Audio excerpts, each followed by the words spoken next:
If I say Fantastic Four adaptation, what comes to your mind? Is it mid-2000s box office gold starring future Captain America Chris Evans? Maybe the Saturday morning cartoon from the 90s? Or perhaps it's the highly anticipated film coming out this year? Whatever it is, that's not what we're talking about today. No. It's the 2015 reboot starring Miles Teller that flopped so hard, some people who worked on it still haven't fully recovered.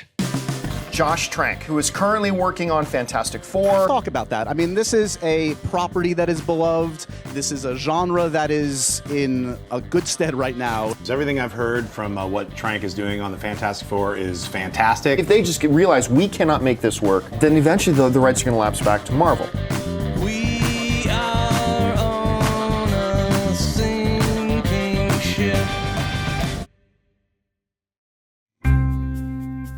From Wondery and At Will Media, this is The Big Flop, where we chronicle the greatest flubs, fails, and blunders of all time.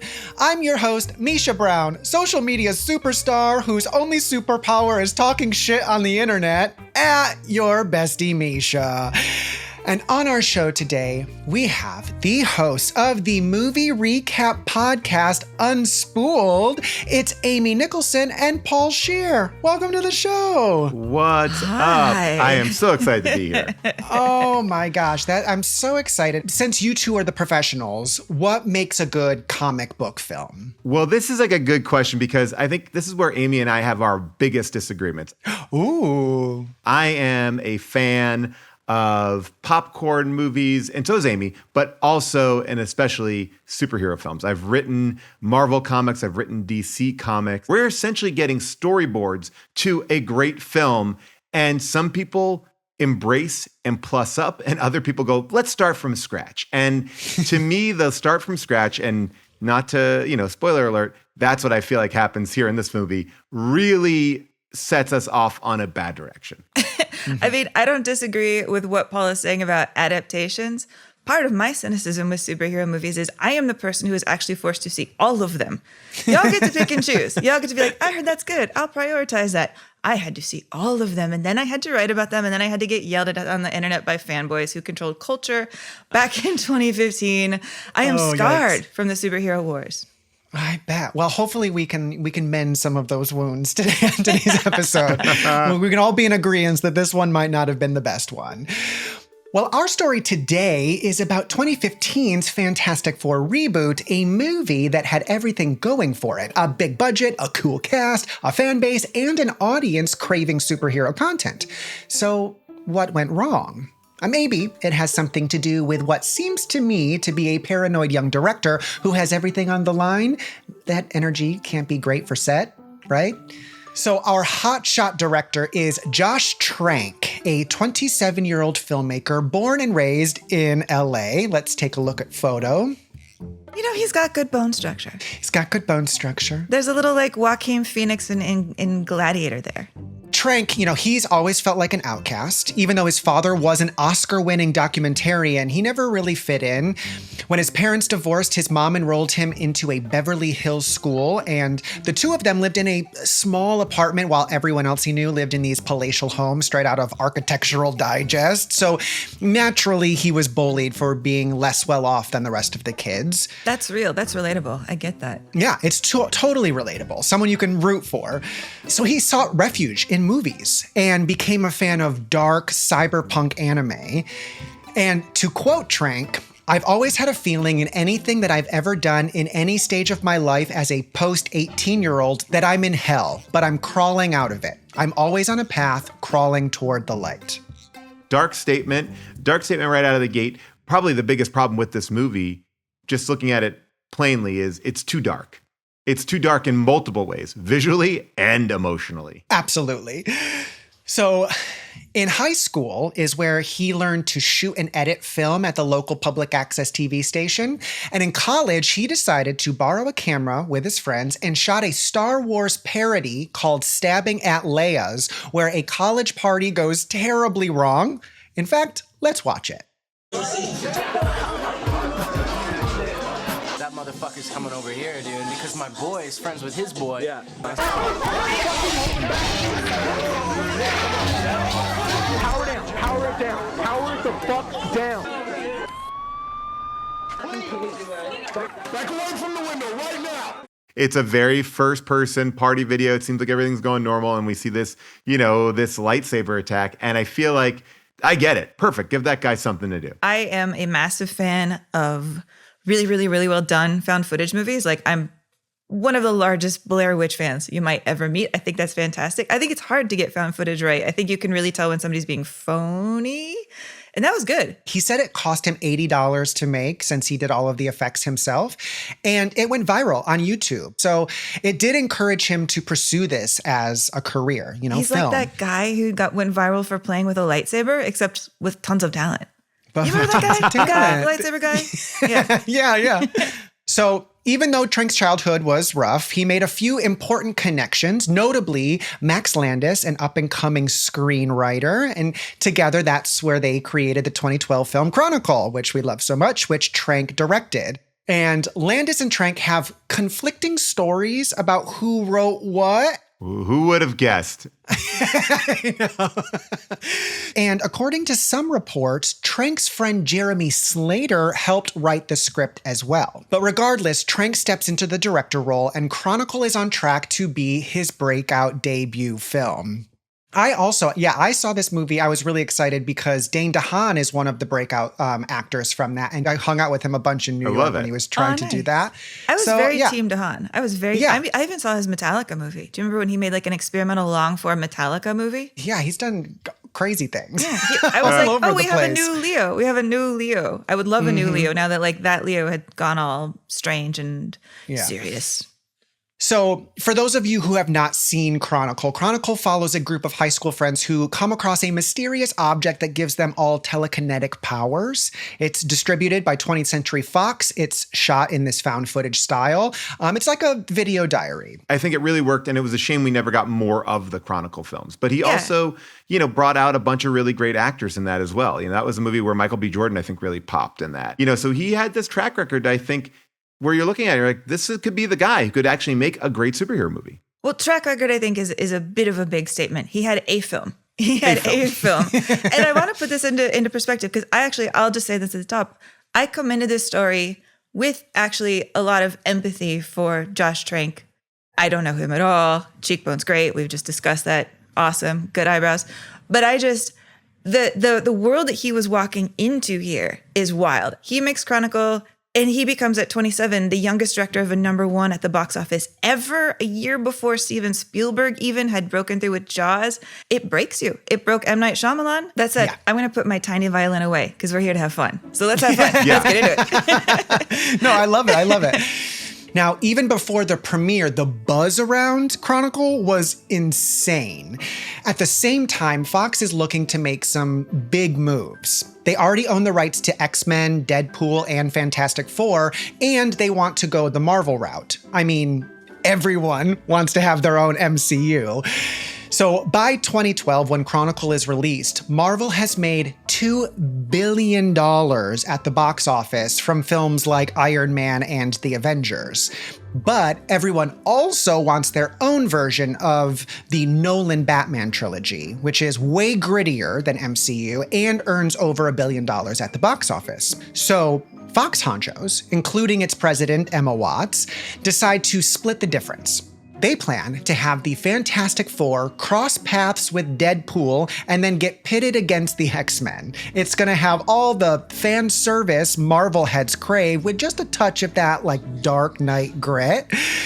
Trank has made the right film at the right time. Executives see a fresh young face with a promising future, and bids to work with him come flying in. So just based on expectations of how well Chronicle will do, Trank gets offers from Sony to direct Venom and from Warner Bros. To adapt The Red Star, which is a Soviet superhero in the DC universe. Great book.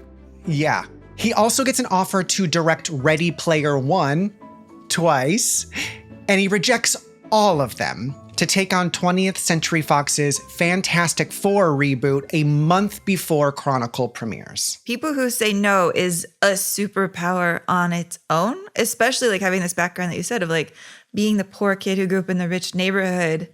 Those people who come out of the gate being like, oh, I know I'm designed for something bigger and better and I'm not going to get buffeted by the system. Here's what I'll also say, Amy. A lot of those people who say no also are young 20-year-olds, right? Where saying no is not necessarily like a point of power. It's just like, of course not. I'm going to do my own thing. Like, and that is like the beauty of youth is like, you don't like, there isn't that fear. It's like, I'm going to live forever, that attitude, that energy. So I think that a lot of the times people don't come in here desperate, regardless of what their background is. It's more like, I'm going to be here. Don't worry about it. I'm Teflon. Going forward, after Chronicle happens, he does say that he makes the call to do this movie because he likes the new X-Men films and he wants to play in that universe. So that's why I'm saying I think it's a little calculated maybe. Right. And he likes having the opportunity to build a world almost from scratch. But he's also hedging his bets because he's nervous about losing all of those other offers if Chronicle bombs, right? Because the movie hasn't come out yet. So fortunately for Trank, Chronicle is a hit. Unfortunately, as we'll see, it sets him up on a path to big box office failure.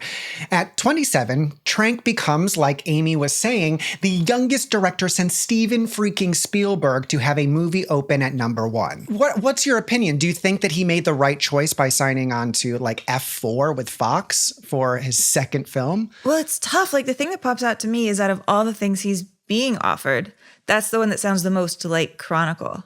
And so there's part of me that's like, is that a decision to be like, I know that I can do teenagers who suddenly get superpowers and this is my wheelhouse?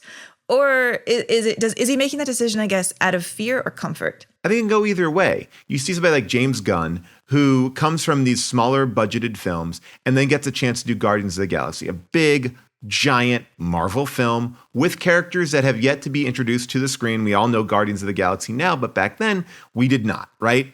Even really diehard comic book fans, that was like really a small sphere. Fantastic Four, a larger thing, but they hadn't really been introduced to the movies. You know, we had that kind of those two crappy ones, or maybe three if you count the Silver Surfer one, like early on. But yeah, the genre had some stink on it, which I think is interesting. A little bit of a stink. But I think like there could be a version of this where you have like James Gunn. Like James Gunn's coming back to do Superman right now. I bet you that Superman might be the best Superman that we've seen. I think that there's a world in which he could easily rescue this, but you have to also play ball. Yeah. Well, his choice, it does seem like a good decision at first. When it comes to the tone of the movie, Fox and Trank actually start on the same page. Neither party wants to make a cheesy, campy film like the F4 from 2005 starring future Avenger Chris Evans and Jessica Alba.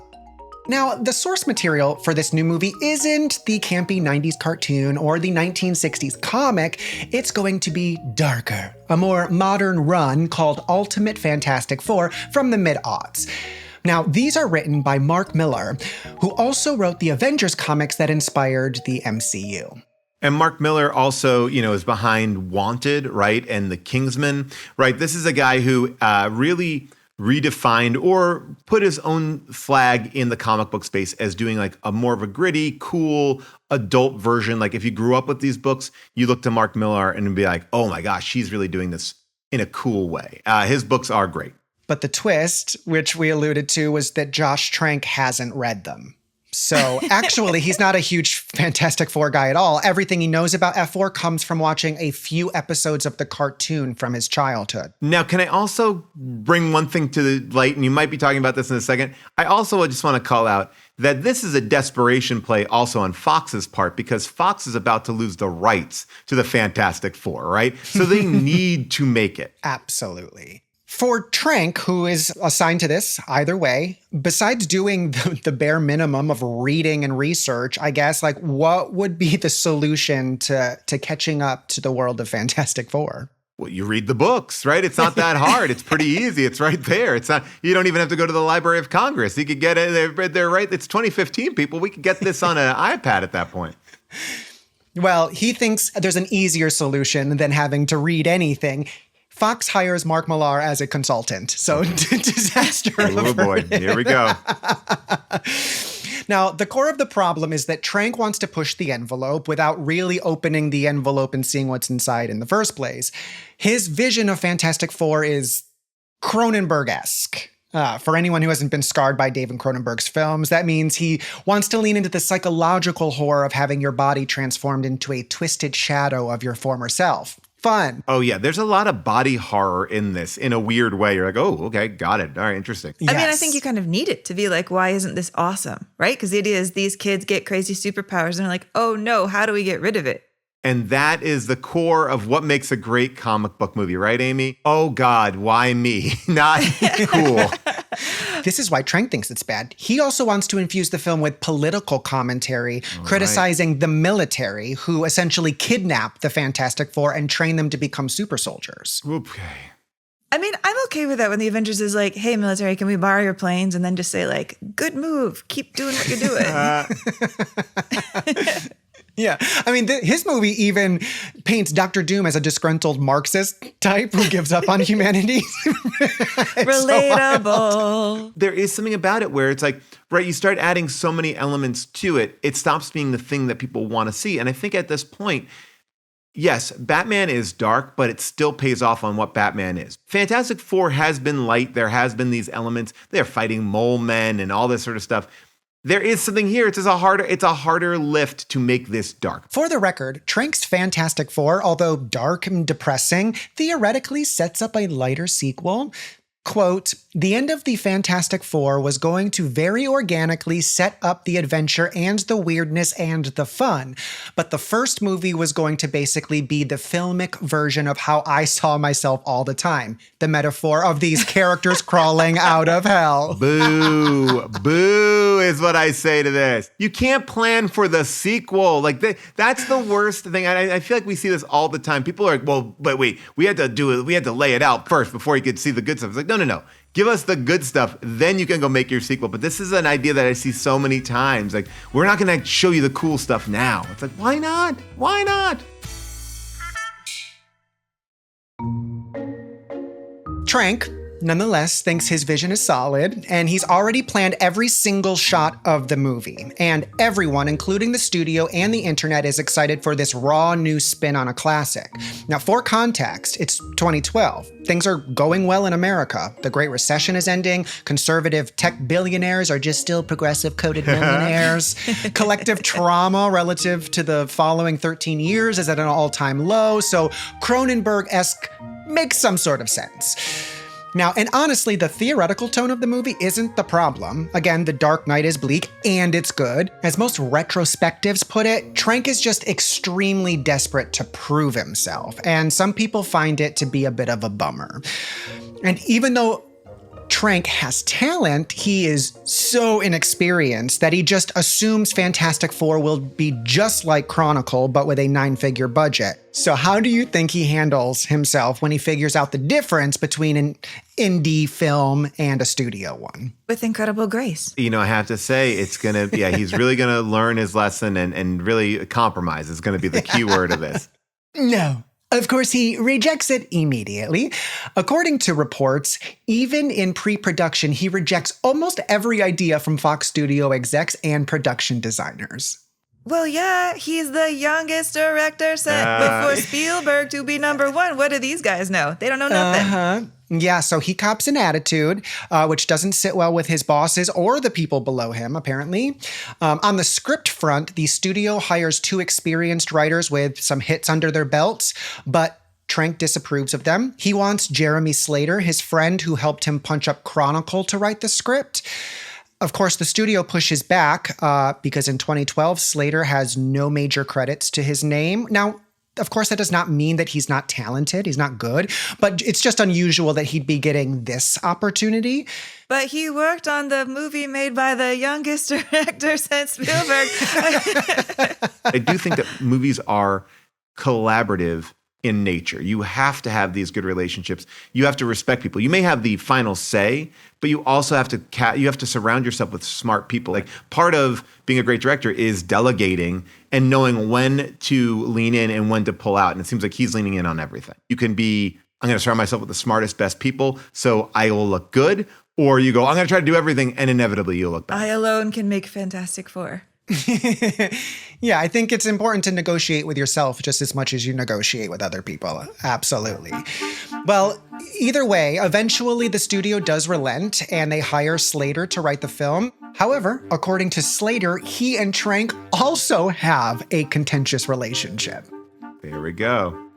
Now, to start, Trank and Slate, not their real nickname, can't agree on the tone or the plot, and Trank seems completely uninterested in making a superhero movie, fixating on the dark, political, body horror stuff.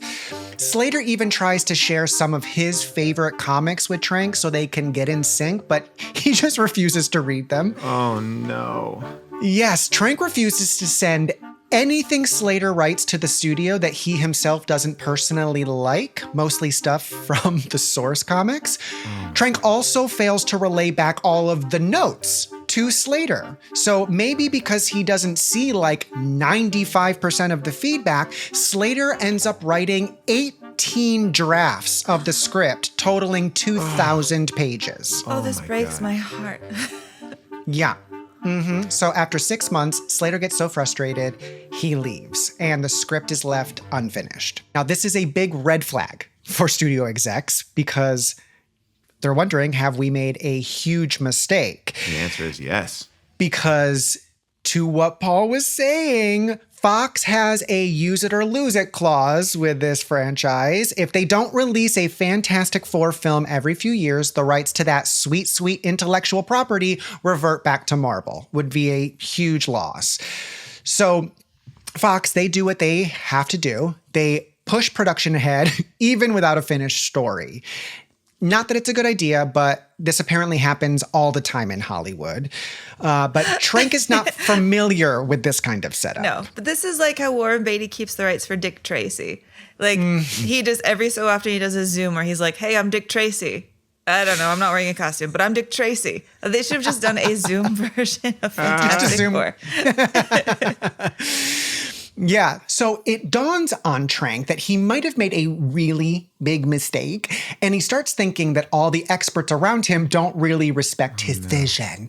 And I mean, fair. I've been in situations where I felt creatively disrespected before. It's not a great headspace to be in.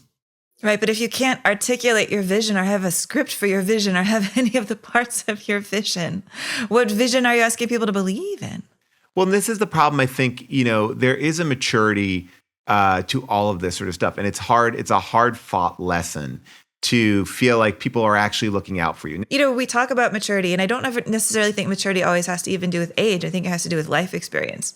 And if you haven't gotten kicked around, like most screenwriters have gotten kicked around this town, like most directors have gotten kicked around this town, not getting $12 million for your first film, you don't know how to, I guess, go through studio couples therapy. I always say you have to learn, eating shit is a great way to become a better creator because you've been in these positions where you've been treated badly.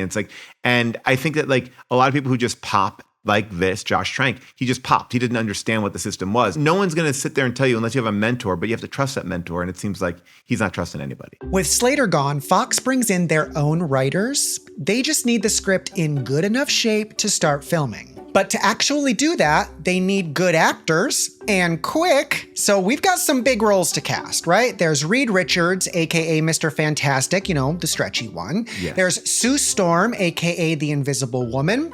Johnny Storm, Sue's brother and the Human Torch. And Ben Grimm, aka The Thing, Reed's best friend. So casting begins in January of 2014, and Trank has a list in mind of who he would like to play these characters. But of course, there's immediate friction. Trank wants to hire actor Miles Teller as Reed Richards, aka Mr. Fantastic. Now, Teller's very talented. He's got a musical theater background. He stars in the remake of Footloose, and he nets a few award noms for the movie Whiplash. So he definitely has range, but the studio doesn't think he's a good fit. Did anybody else see his Footloose? Because I really like him in Footloose. Yeah. I did not see it. He was a person who, as soon as I saw Footloose, just popped. And I was like, I will watch whatever you do. And then he did Whiplash. And I was like, I have paid off. My gamble was correct. This movie is an interesting film because I've always thought of the Fantastic Four as a family, right? It's a husband and wife and essentially kids, right? And what this movie does, that's the biggest change, is it makes them all kids. And I think that messes up the dynamic of the Fantastic Four. I don't think it's a perfect cast, but nor do I think the take of it as kids is a perfect cast. The execs, they had the same exact thought that you did, Paul, because they thought he was too young, too nerdy to be the leader of the group. Even though Mr. Fantastic is supposed to be a genius engineer and only 21 years old, Trank, he also wants his buddy from Chronicle, Michael B. Jordan, as Johnny Storm, a.k.a. the Human Torch. What are your thoughts on that? Zero problem with that. I mean, Michael B. Jordan is fantastic in everything. Yeah. And I mean, like, it makes total sense. Directors who love working with actors, they bring them along for projects all of the time. And I think he's a stellar performer, but casting him as Johnny will mean changing the race of the character, who's usually portrayed as, and I don't know how to say this politely, extremely white, like translucent to be precise. Right. So this doesn't sit well with the very online incel class. I think he embodies Johnny Storm as a character, no problem, right? But I think that, you talk about like a Black Spider-Man and everyone has a full meltdown. It's like, there's no reason why he needs to be white, black, anything. He's the character is what is interesting about that. Yeah, but it's flashing back to moments like this that are just 10 years ago that make me feel like, hey, we've actually made some progress in this world. Usually I feel like we've backslid, but for something like that, I don't think people would even blink now.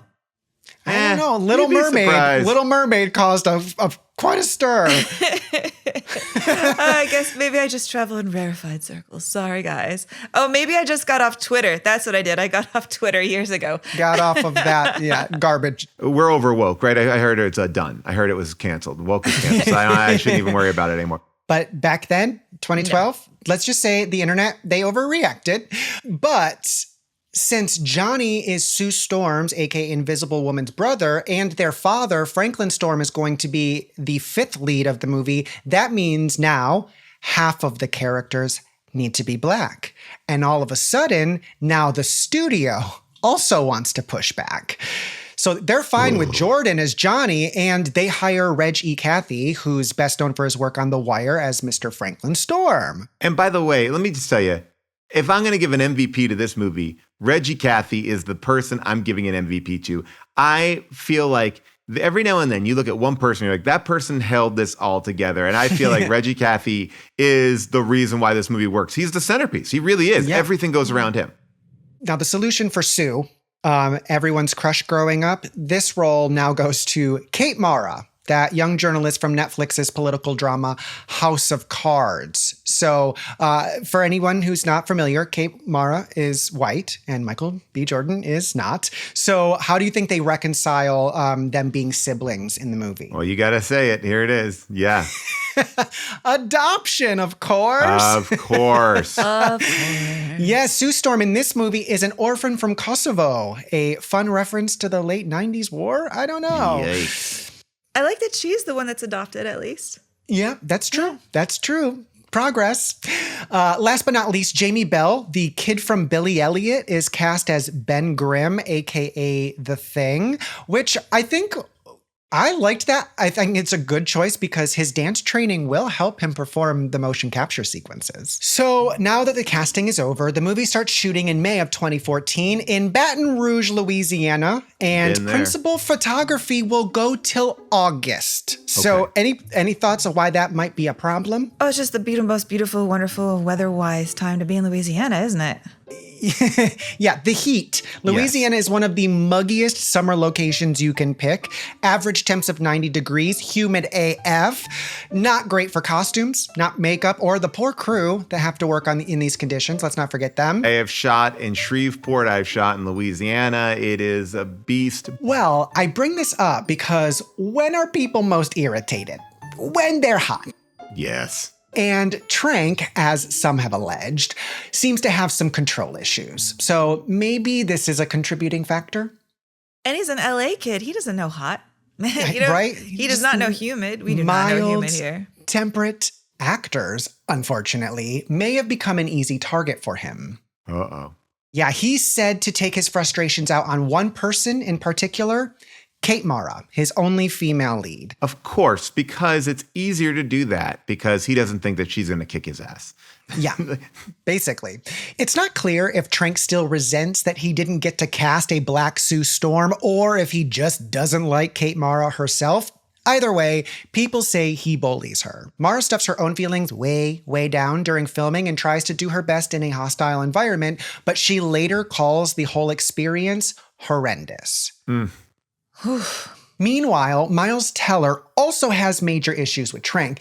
Apparently, Teller has a type A personality, and Trank's alleged micromanaging pisses him right off. Rumor has it they got so riled up they started daring each other to throw the first punch. Wow. Wow.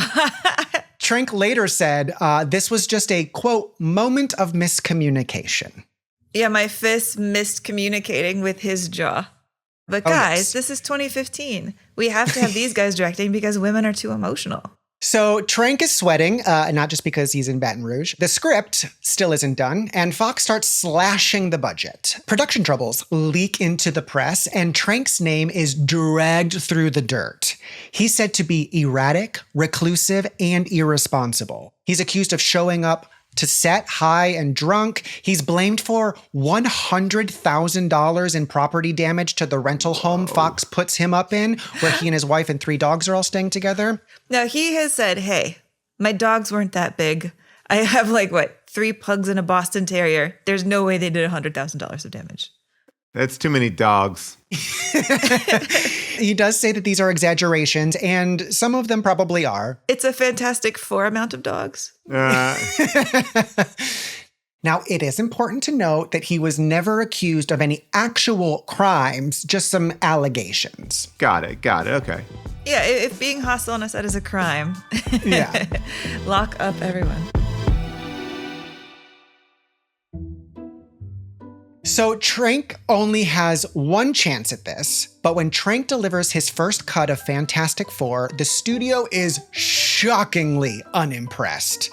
The movie is bleak. The pacing is weird. There are no jokes. Families, they're going to hate it, basically.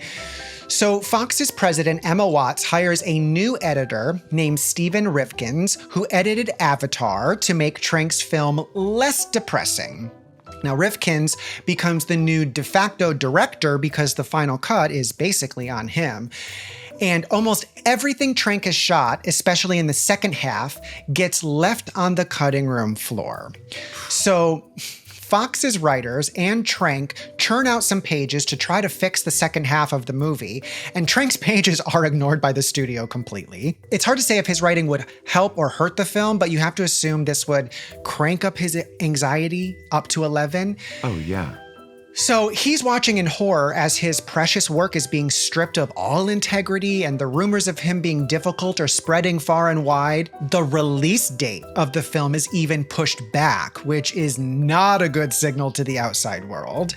With all the bad press, Trank suspects he'll be let go from a Star Wars gig he had picked up. Yes. Now this is interesting. Yeah, go ahead. Yeah. Uh-huh. So in May of 2015, to save face, he announces he's stepping down from the project before they can axe him, which quickly backfires because when the story is reported, the headlines say he's been fired anyway. Oof. And his spin on it, I think, was, you know what? I don't want to do a big action, CG spectacular anymore. I've done it. I want to do something completely different. Yeah, I want to go back to the art. Yeah. So with Trank relegated to the children's table, it's time for the adults in the room to fix this mess, which sits at over 2 hours long, as it was. But the studio pares that way down to just 1 hour and 40 minutes. That's with 7 minutes of credits, I might add. Wow. Now, most of the first half of Trank's film is retained, albeit shortened. It's the gloomy origin half, where we meet the young geniuses and see them build a teleporter that sends them to a dimension where they get their powers through a horrifying accident. Let me tell you something about this, because I started watching this. I had not seen it because of all of this stuff that we're talking about. And there was a part of me that was like, I was watching this opening, I was like, this isn't terrible. There's nothing that jumps out at you as being like, woof, this is awful. And that's an interesting feat to pull off. I almost find that that's the worst type of bad movie because it's not bad enough to be bad. It's just bad enough to be like, I don't care about it. It's like folding laundry television. You know, it's like, yeah, okay, fine. Yeah, I guess, you know, fine. Yeah. I will back you up on this. It doesn't even feel bad as much as pointless, honestly. Yeah. You know, there's like, oh, we're at the shiny blue-black look and the laboratories and the computer screens and giant fights with tons of pixels in the background. It just feels like, why? Yeah. So back on Earth, they get black bagged and taken to a secret location run by a shady military operation. Unsure of what's happening, Reed escapes, intending to come back for his friends, but the rest of the team feels abandoned by him. And the others have no choice but to cooperate with the military and become weapons of war until Reed comes back. Now, since the non-action of the second half takes place mostly in a secret military location, it's basically shot on a generic procedural TV set. Think dark walls, some glass, a hallway, fake computers, lockers. So ugly. It's so ugly. It really is. It's just dead. It's just completely dead. Yes. And then, very noticeably, the film cuts to 1 year later, also known as a cover-up to the plot holes. So, wow. Yeah. Unfortunately, this does not help cover up the editing of the reshoots. One glaring inconsistency, one that really stuck out to me, is Kate Mara, who has medium-length blonde hair at the start of production, but after principal photography wraps, she cuts her hair into a pixie for another role. They ended up giving her a wig. It's just wrong. Let's take a look at a picture. Just say she cut her hair. Just say the character cut her hair. It is a little rough. I mean, look, and this is, oh boy. Yeah, watching this was odd. I mean, I'll say I'm horrible about this. I have a real thing about bad blonde hair in movies. Like, I really have a thing about bad blonde hair just in general. Fox News anchor hair, bad blonde hair. I have like bad blonde hair radar. And this is like the nuclear detonation level in my brain of like bad blonde hair. Yeah. So for the people who are listening and not watching, we're seeing her with what looks like very natural blonde hair and then a very atrocious like shake and go Party City wig. She should be on TV right now telling me why I don't deserve to have bodily autonomy. You know, Amy, you just said, like, just come up with a plot device to give us an explanation. However, those scenes with her new hair are intercut with scenes with her old look. So That's explanations, tricky, they couldn't do that. So even if the top of the film is gloomy and the characters are literally emotionless, at least it's sort of cohesive. But most of what's set up in the first half, it just doesn't pay off. And what you get in the end is a rushed, generic mess of superhero cliches. I mean, the ending was, when they were trying to come up with their name, was... I mean, this is so interesting because they don't play. They kind of make it like a little like, we're never going to say Fantastic Four, but we're going to play into it. Here's the thing that jumps out at me when I watch this movie. You spend the first act of this movie setting up a relationship with Jamie Bell and Miles Teller that has absolutely zero payoff in the third act. Like, there's this relationship, by the way, its clobbering time comes from the fact that his brother used to beat the crap out of him. Dark, right? Paul, Weird. it's about trauma. Oh my God. And there are all these things. And, you know, you also have your leader of the group disappear, like you said, for the movie. He leaves and we don't see him. And they're like, where is he? Where is he? Why did he leave us? And why did he leave them? What did he do? What is he trying to do? You know, this is a whole movie where there's no adventure. It's like our characters get drunk and decide to go teleport themselves, but not even all of our characters, just 3 of them. It's like there are so many elements here that are so mishandled just from a structural story point of view. Like, want to play into the body horror? Let's see it. We never get to see it. We don't. It's a movie essentially where our main characters are not held together. Reggie Cathy is our leader for all intents and purposes. We get no fun of it. They take down Dr. Doom relatively incredibly easy, but there's no villain until really like the last 20 minutes, and then they fight him and it's over, I guess. It's like, it's all like winks and nods. Like, we know this is a superhero movie. Then maybe that's an Easter egg, but it's nothing. It's all nothing. Well, yeah, but in addition to being nothing and obviously like cut together and messy, I think it's really weird that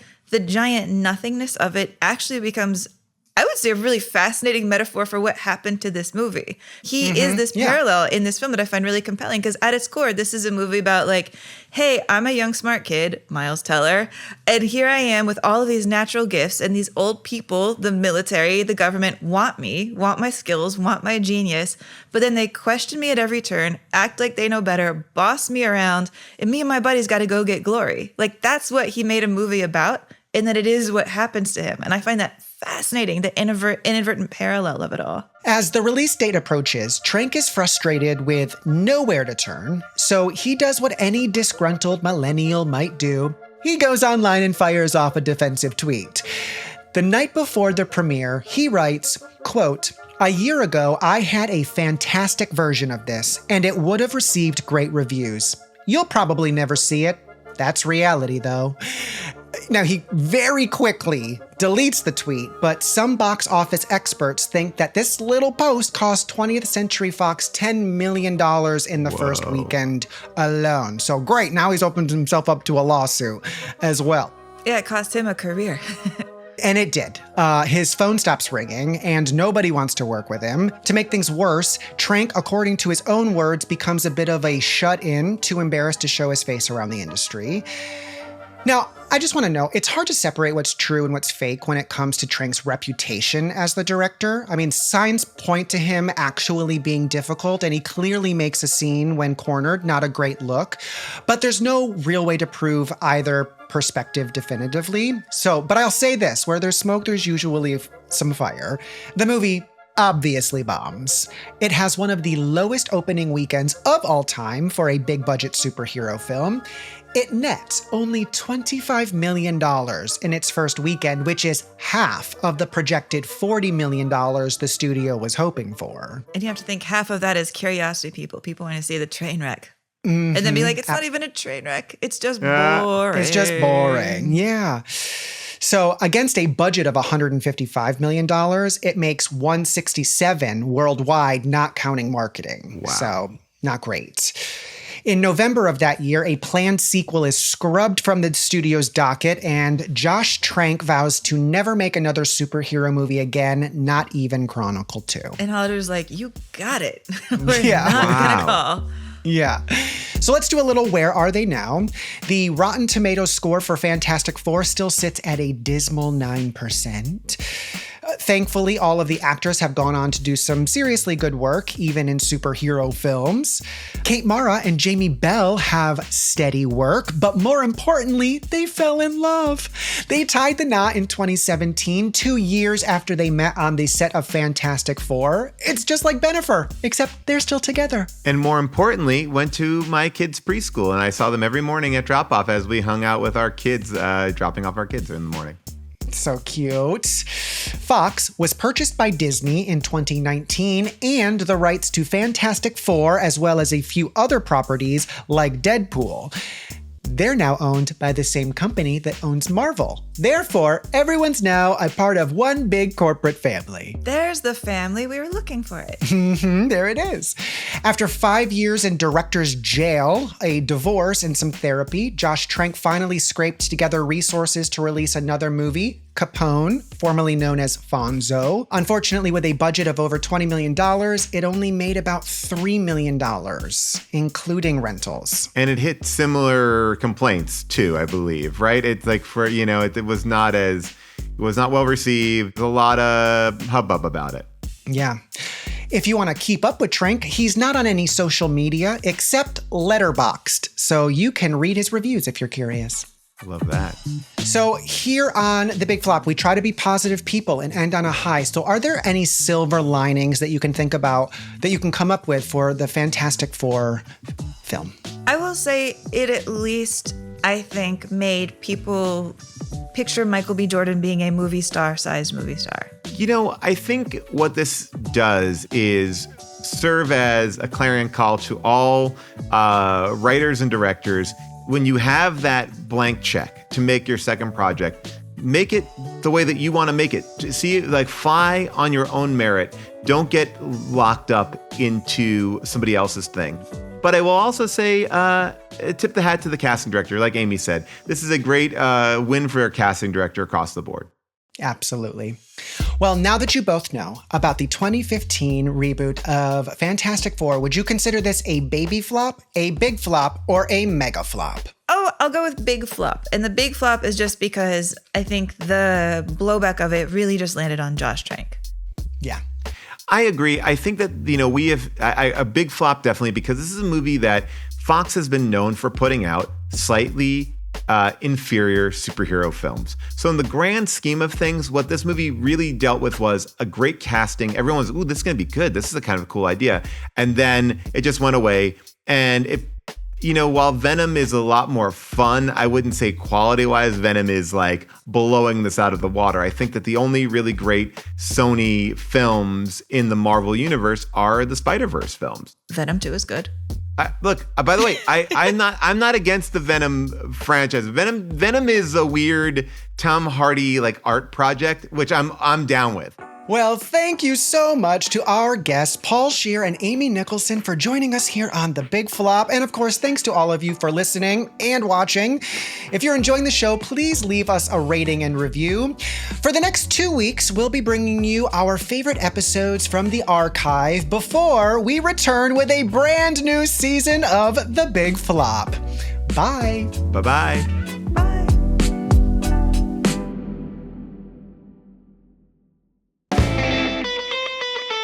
The Big Flop is a production of Wondery and At Will Media.